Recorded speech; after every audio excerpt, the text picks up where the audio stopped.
Halo everyone, kembali lagi di channel saya Yoga Project.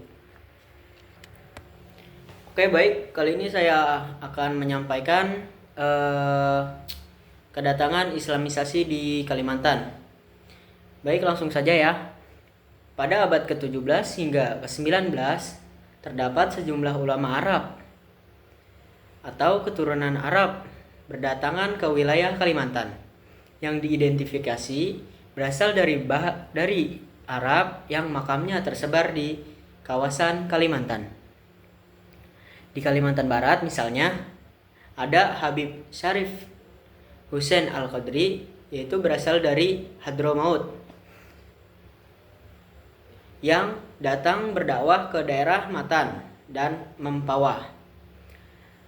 Yang kedua yaitu adalah Said Syarif Idrus bin Abdurrahman Al-Idrus dari Tarim Hadramaut.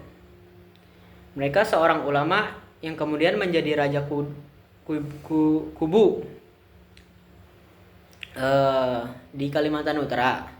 Berdasarkan hasil survei penelitian di daerah Bulungan dan Tanah Tidung terdapat sejumlah makam ulama yang rata-rata jika dilihat dari nama marga di belakangnya merupakan keturunan Rasulullah yang berasal dari Yaman, seperti makam Ali Idrus, Said Abdullah bin Faqih, Syekh Muhammad Al-Marjak, Syekh Muhammad Al-Idrus, dan Habib Said Alwi bin Syekh bin Alwi Al-Kaf. Nah, meski beliau ada ketidakjelasan mengenai asal-usul pada sebagian kecil nama ulama pendakwah Islam, namun secara umum mereka diidentifikasi sebagai orang Arab yang setidaknya keturunan Arab. Kemudian, Islamisasi di kawasan Kalimantan dilakukan oleh bangsa Arab sendiri. Tidak bisa dipungkiri, hal ini diperkuat dengan aktivitas perdagangan bangsa Arab yang telah berlangsung pada abad ke-7 ke wilayah Nusantara, termasuk Kalimantan. Nah, mengingat rute perdagangan internasional dari Timur Tengah hingga ke Cina, sebagaimana disebutkan oleh Uka Chandra Sasmita, mengikuti bahwa rute pelayaran dan perdagangan dari Arab, Persia, Hindia, Dunia, Melayu, dan Tiongkok, para pedagang Arab itu biasanya singgah di sejumlah pelabuhan untuk berdagang. Salah satu rute yang mereka lalui menuju Tiongkok adalah melewati wilayah Brunei. Dalam beberapa catatan disebutkan bahwa kedatangan Islam di Brunei secara arkeologis atau penelitian dibuktikan telah terjadi pada abad ke-11. Bukti penelitian itu seperti yang ditunjukkan oleh Uka Chandra Sasmita adalah batu nisan putri Sultan Abdul Majid bin Sultan Muhammad Shah yang tertanggal pada 440 Hijriah atau 1048 Masehi. Menurut Uka, penyebaran Islam di wilayah Brunei ini merupakan tanggung jawab utama para pedagang Arab dan Persia. Dengan demikian, Islamisasi di Pulau Kalimantan telah terjadi setidaknya pada abad ke-11. Tidak mengherankan jika kemudian Kesultanan Brunei berupaya melebarkan Islamisasi. Salah satu contohnya adalah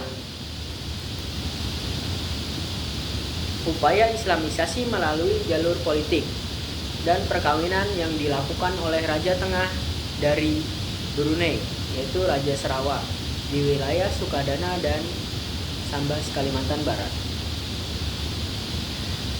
Di Kalimantan Selatan ada Khatib Dayan Mubalik Utusan Demak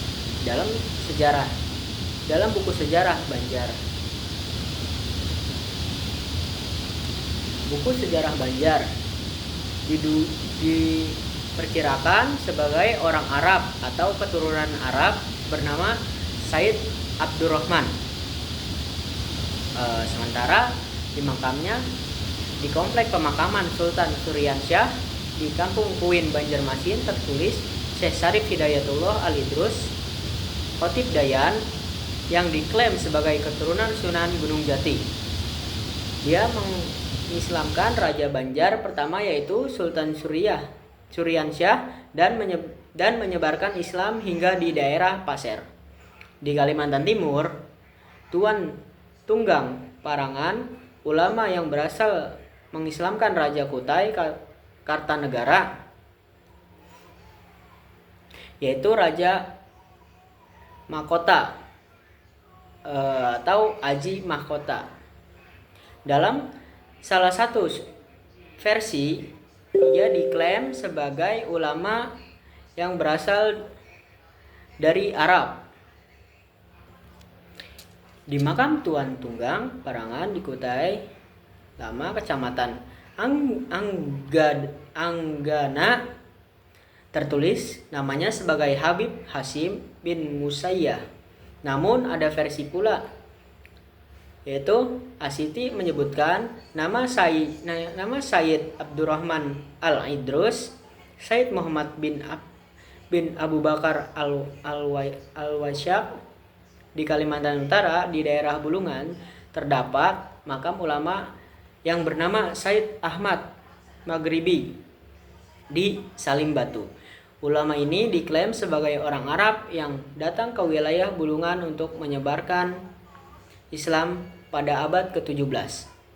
Nama Maghribi di ujung namanya mengindikasikan bahwa ia adalah orang Arab yang berasal dari Maroko. Oke, baik, mungkin cukup sekian dari penjelasan tersebut. Ya, kurang lebihnya mohon maaf. Wassalamualaikum warahmatullahi wabarakatuh.